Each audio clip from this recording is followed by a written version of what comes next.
अगर एक परिवार में पिता के 4 बच्चे हैं तो चारों के लिए समान व्यवहार होना चाहिए, अलग अलग, जोर से बोलिए जरा। 4 बहुएं हैं, चारों को इक्वली ट्रीट करना चाहिए, अलग अलग। और अगर किसी को विशेष अगर आप ट्रीट करोगे तो बाकी 3 नाराज होंगे कि नहीं होंगे? होंगे। जहां तक किस वक्फ की बात हो रही थी, आप लोगों को इस काम को शुरू करने के पहले तो यह समझना था कि वक्फ है क्या। ये लैंड है या कुछ और है। तो सबसे पहले जब आप किसी कानून की इंटरप्रिटेशन शुरू करें तो पहले तो यह जाके देखें कि शेड्यूल 7 जहां काम का बंटवारा है वो स्टेट लिस्ट में आ रहा है कि यूनियन लिस्ट में आ रहा है कि कॉन्करेंट में आ रहा है। आगे से कभी भी जब कानून पे आप काम शुरू करें तो पहले यह देखें किस लिस्ट में आ रहा है। अब लिस्ट 2 स्टेट लिस्ट है। इंटी नंबर 10 मजार, दरगाह, शमशान, कब्रिस्तान, ये कहां आता है? स्टेट लिस्ट की इंटी नंबर 10 में। यानी मजार, दरगाह, शमशान, कब्रिस्तान पे सेंट्रल को कानून बनाने का अधिकारी नहीं है।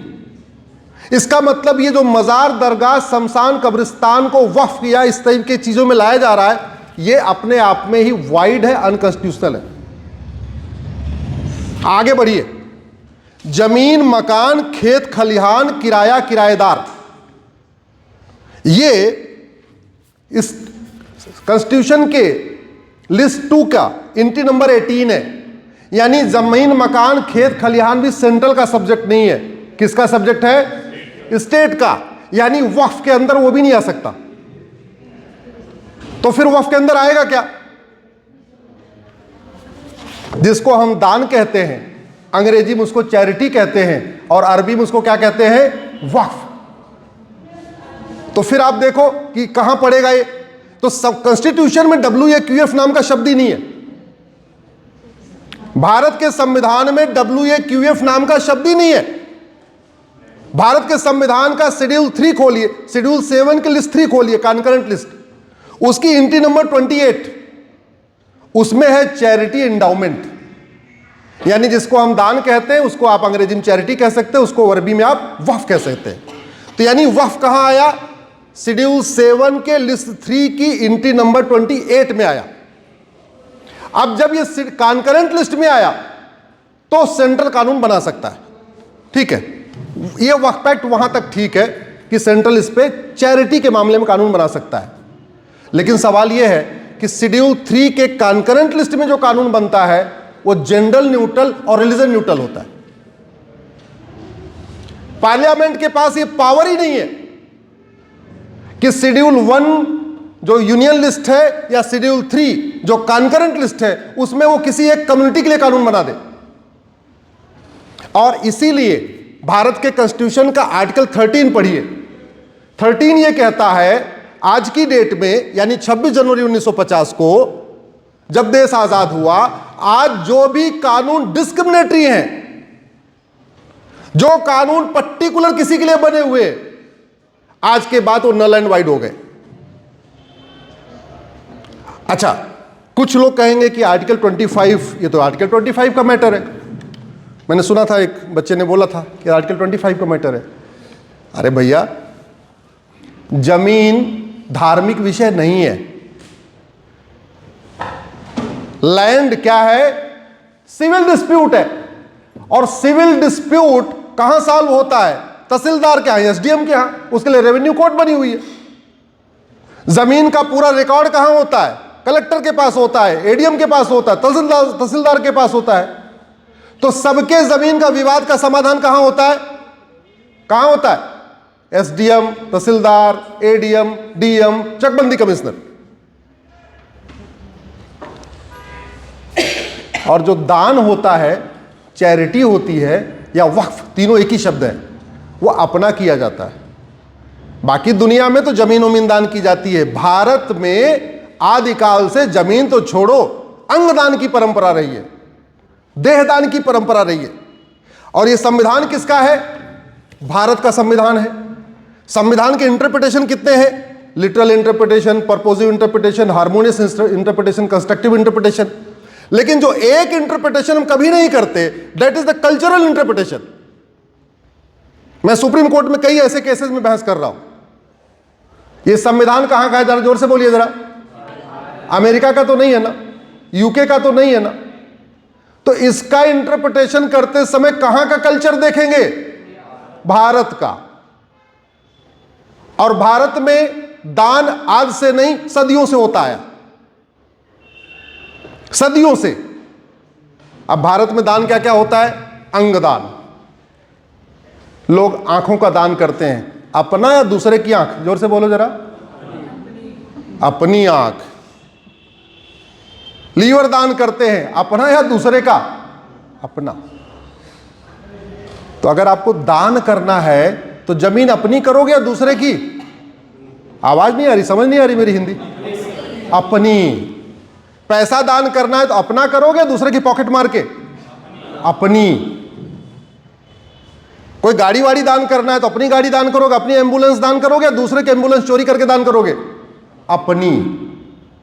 यानी दान वो किया जाता है जो या तो पैतृक संपत्ति हो या अपनी नेक तरीके से ईमानदारी से कमाई गई प्रॉपर्टी हो। तो नेक तरीके से ईमानदारी से कमाई गई प्रॉपर्टी दान होती है। उस फॉर्मूले के हिसाब से जो फॉरेन इन्वेडर्स थे, उनकी कोई पैतृक संपत्ति भारत में थी क्या? जोर से बोलिए जरा। जो फॉरेन इन्वेडर्स थे उन्होंने कोई यहां पे मेहनत करके कोई प्रॉपर्टी इकट्ठा किया क्या? नहीं। कैसे प्रॉपर्टी इकट्ठा किया? तलवार के दम पे। तो तलवार के दम पे किसी की गाड़ी छीन के, किसी का घर छीन के, किसी का मकान छीन के दान हो सकता है क्या? जब आज नहीं हो सकता तो पहले कैसे हो सकता था? तो इसका मतलब यह हुआ जितने फॉरेन इन्वेडर्स थे उनको दान का अधिकारी नहीं था, चैरिटी का अधिकारी नहीं था, वक्फ का अधिकारी नहीं था। दान, चैरिटी, वक्फ बहुत पवित्र शब्द है। दुर्भाग्यवश हमारे नेताओं ने उसको इतना अश्लील बना दिया, इतना जलील बना दिया। अदरवाइज बहुत ही पवित्र शब्द है। अब जब उनको अधिकार नहीं, फॉरेन इन्वेडर्स को, तो उनके जागीरदारों, उनके निजामों, उनके चौकीदारों, उनके हवलदारों को कैसे अधिकार हो गया? क्योंकि दान, चैरिटी, वक्फ किसकी होती है? अपनी, दूसरों की नहीं। यह तो बात हो गई दान। आते हैं आगे।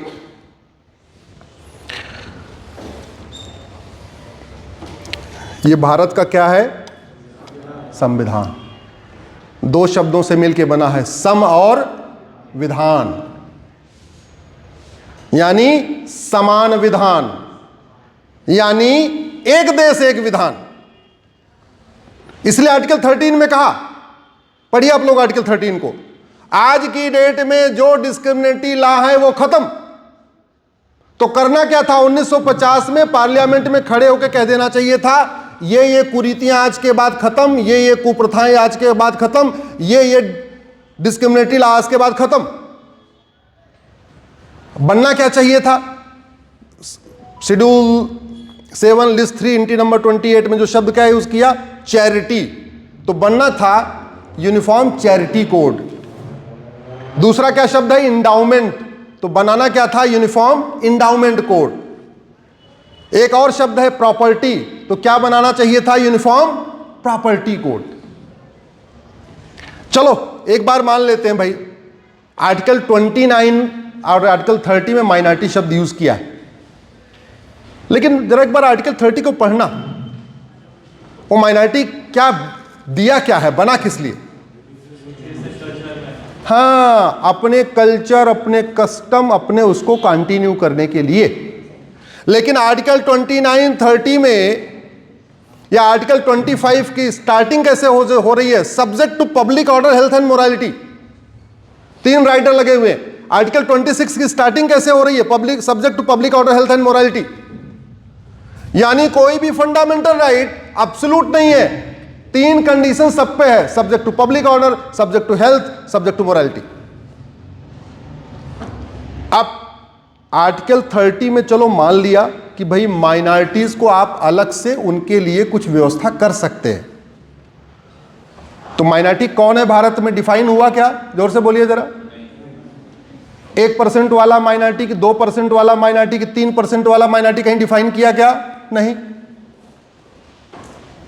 और ये वक्फ एक्ट क्या सारी माइनॉरिटीज पे लागू होता है क्या? जोर से बोलिए जरा। तो ये माइनॉरिटी के अंदर भी एक कम्युनिटी को, एक बार सारी माइनॉरिटीज के लिए एक कानून बना होता जिसमें सिख भी आ रहे होते, पारसी भी आ रहे होते, यहूदी भी आ रहे होते, बहाई भी आ रहे होते, क्रिश्चियन भी, ईसाई भी आ रहे होते, तब तो समझ सकते थे। लेकिन ऐसा नहीं है। इसलिए कह रहा हूं ये अपने आप में कानून ही पूरी तरीके से ब्रेजन वायलेशन है हमारे कॉन्स्टिट्यूशनल इथोस का, ब्रेजन वायलेशन है इक्वलिटी, जस्टिस, लिबर्टी, फ्रेटर्निटी का। यह अपने आप में डिस्क्रिमिनेटी है। इसीलिए हमने इसको कोर्ट में चैलेंज किया है। आप लोग जो चर्चा कर रहे हैं, उस चर्चा की शुरुआत मेरी पीआईएल के बाद हुई है। मैंने पीआईएल फाइल किया, सरकार को नोटिस जारी हुआ, सरकार ने कोर्ट में जवाब देने की बजाय बिल बनाया, बिल जेपीसी को गया, जेपीसी पे आप चर्चा कर रहे हैं। इसका जो बीज है इस वक्फ का, वो कहां से है? पीआईएल से। मेरा ये मानना है कि जैसे एक पिता को अपने 4 बेटों से भेदभाव नहीं करना चाहिए, एक पिता को अपनी 4 बेटियों से भेदभाव नहीं करना चाहिए, एक ससुर को अपनी 4 बहुओं से भेदभाव नहीं करना चाहिए, इसलिए सरकार को भी अलग अलग रिलीजन के हिसाब से कानून नहीं बनाना चाहिए। और जब सेकुलर शब्द जोड़ दिया तब तो बिल्कुल नहीं बना सकते। एक बार वैसे भारत का संविधान पहले से सेकुलर था, इंप्लाइड सेकुलर था, आर्टिकल 14, 15, 21, 19 सब सेकुलर ही है। लेकिन जब 76 में स्पेशली सेकुलर जोड़ दिया, फिर एक कम्युनिटी के लिए कैसे कर सकते हैं? होना चाहिए समान दान संहिता, यूनिफॉर्म चैरिटी कोड, समान धर्मस्थल संहिता, यूनिफॉर्म इंडाउमेंट कोड, समान संपत्ति संहिता, यूनिफॉर्म प्रॉपर्टी कोड। भेदभाव करना ठीक नहीं है। आ गया है, अच्छी बात है, लेकिन मैं इसके बिल्कुल खिलाफ हूं। जब तक आप भेदभाव करेंगे तब तक अच्छा नहीं है। अच्छा, डिस्प्यूट अभी भी बना रहेगा, यह डिस्प्यूट खत्म होने वाला नहीं है। क्यों? यह अमेंडमेंट आ गया, चलो मान लो दो सेम कम्युनिटी के 2 लोगों का झगड़ा हुआ, ठीक है, वक्फ बोर्ड जाएगा, वक्फ ट्रिब्यूनल जाएगा। लेकिन जहां 2 डिफरेंट कम्युनिटी का झगड़ा हुआ, तब कहां जाएगा? एक कम्युनिटी कहेगी एक काम करो, हमें तो तहसीलदार के यहां सुनवाई चाहिए। आप करो नहीं, तहसीलदार के यहां जा ही नहीं सकते, आप यहीं आओ। और इसकी सबसे बड़ी समस्या क्या है, जो प्रैक्टिकल प्रॉब्लम है, मेरठ मुजफ्फरनगर से लखनऊ 700 किलोमीटर पड़ता है।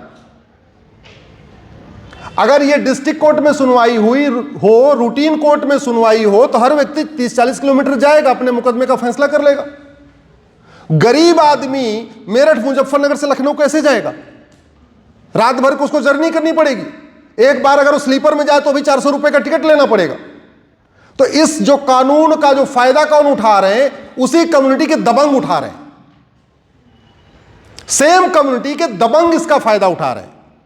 और मैं जानता हूं बहुत सारे लोगों को, सिराज भाई भी जानते हैं, कैसे 5-5 हजार करोड़ की प्रॉपर्टी पे कब्जा करके बैठे हुए और दूसरों को बेवकूफ बना रहे हैं मजहब के नाम पे। लखनऊ में भी कब्जा करके बैठे हैं, दिल्ली में कब्जा करके बैठे हैं, हैदराबाद में कब्जा करके बैठे, कहां नहीं बैठे, और 5-5 हजार करोड़ की प्रॉपर्टी बैठे हुए। क्यों? एक तो उनके सामने कोई गवाही देने के लिए तैयार नहीं, उनके सामने कोई शिकायत करने के लिए तैयार नहीं। कोई शिकायत कर दे उसको मजहब से बाहर निकाल देंगे। हिम्मत है नहीं किसी की इतनी करने की, और कर देंगे, कहेंगे अरे इसको तो फलाने ने उठा दिया, फलाने ने बहका दिया। एक बड़ा और भी दिक्कत चल रही। इसलिए कानून तो एक ही होना चाहिए। ऐसा नहीं होना चाहिए कि सिराज भाई बोले कि हमारे पिताजी ने यहां पे मस्जिद बनाने के लिए जमीन छोड़ा था, और उस पर विवाद हो जाए तब तो चले वक्फ ट्रिब्यूनल में, और मैं आके कह दूं नहीं हमारे पिताजी ने मंदिर बनाने के लिए छोड़ा था, तो विवाद कहां चले? एडीएम के यहां। लेकिन सवाल यही है कि अगर हम और अनुपम जी लड़ेंगे तब तो चलेगा एडीएम के यहां, और हम और सिराज जी लड़ गए तब कहां चलेगा? फिर तो 700 किलोमीटर पैदल चलना पड़ेगा, लखनऊ जाना पड़ेगा, नोएडा से लखनऊ, मेरठ मुजफ्फरनगर से लखनऊ। झाबुआ जैसा स्थान मैंने झाबुआ का एग्जांपल इसलिए दिया कि वहां के केस भी चल रहा है। झाबुआ भोपाल से 700 किलोमीटर दूर है। झाबुआ में रहते हैं ट्राइबल। वहां पे किसी एक माफिया ने जाके जमीन कब्जा कर लिया और आदिवासियों को कह रहा है तुम आओ, भोपाल आओ, क्योंकि वक्फ ट्रिब्यूनल राजधानी में एक ही, पूरे एक राज्य में एक ही होता है। वो जो ट्राइबल जिन्होंने कभी झाबुआ की लोकल कोर्ट नहीं देखी है, वो भोपाल आएंगे कैसे? जिन्होंने कभी झाबुआ की लोकल कोर्ट नहीं देखी, वो भोपाल तक कैसे पहुंचेंगे? प्रियम्बल में लिखा है इक्वेलिटी, और क्या लिखा है? जस्टिस, और क्या लिखा है? फ्रेटर्निटी, और क्या लिखा है? यूनिटी, और क्या लिखा है? National integration. जब वन नेशन वन लॉ होता है तब होती है इक्वेलिटी, तब होता है जस्टिस, तब होता है फ्रेटर्निटी, तब होता है यूनिटी, तब होता है नेशनल इंटीग्रेशन। जब एक एक कम्युनिटी के लिए कानून होता है तो इक्वेलिटी आपकी चूर चूर हो जाती है, जस्टिस आपका चूर चूर हो जाता है, फ्रेटर्निटी तो मतलब ही नहीं है, आपका यूनिटी खत्म होती है, नेशनल इंटीग्रेशन खत्म होता है। इसलिए मेरा यह मानना है कि नीचे वालों को ऊपर वाले का विधान सोचना चाहिए। ऊपर वाला कोई भेदभाव नहीं करता, दो ही आंख सबको देता है, दो ही कान सबको देता है, नाक में दो ही छेद देता है, मुंह एक ही देता है, ब्रेन राइट लेफ्टी सबको देता है, तीसरा किसी को नहीं देता। तो फिर नीचे वाले जो भेदभाव कर रहे हैं इसके खिलाफ आवाज उठनी चाहिए। और मैं चाहूंगा इसकी जो खिलाफ की आवाज दिल्ली विश्वविद्यालय से शुरू होनी चाहिए, आप लोगों को शुरू करना चाहिए। क्यों लड़ा रहे भाई, क्यों लड़ा रहे? मैं यही तो कह रहा हूं, क्यों लड़ा रहे हो? क्यों हमें आपस में बांट रहे हो? ऐसी मेरी करीब 25 PIL हैं। यूनिफॉर्म चैरिटी कोड पे है, यूनिफॉर्म इंडाउमेंट कोड पे है, यूनिफॉर्म प्रॉपर्टी कोड पे है, यूनिफॉर्म सिविल कोड पे है, यूनिफॉर्म एज ऑफ मैरिज पे है। अगर आप गूगल करेंगे तो पता चलेगा, लड़के लड़की की शादी की उम्र एक समान होनी चाहिए, वो मेरी PIL अलग से है मेरी। यूनिफॉर्म ग्राउंड्स ऑफ डिवोर्स हो, यूनिफॉर्म प्रोसीजर ऑफ डिवोर्स हो, यूनिफॉर्म ग्राउंड्स ऑफ एडॉप्शन हो, यूनिफॉर्म सक्सेशन हो, यूनिफॉर्म इनहेरिटेंस हो। मेरा मानना है जैसे ऊपर वाला भेदभाव नहीं करता वैसे नीचे वालों को भेदभाव नहीं करना चाहिए। लेकिन नीचे वाले ऊपर वाले के नाम पे भेदभाव कर रहे हैं, इसका मतलब क्या कर रहे हैं? फिरकी ले रहे हैं। बहुत बहुत धन्यवाद, बहुत बहुत आभार।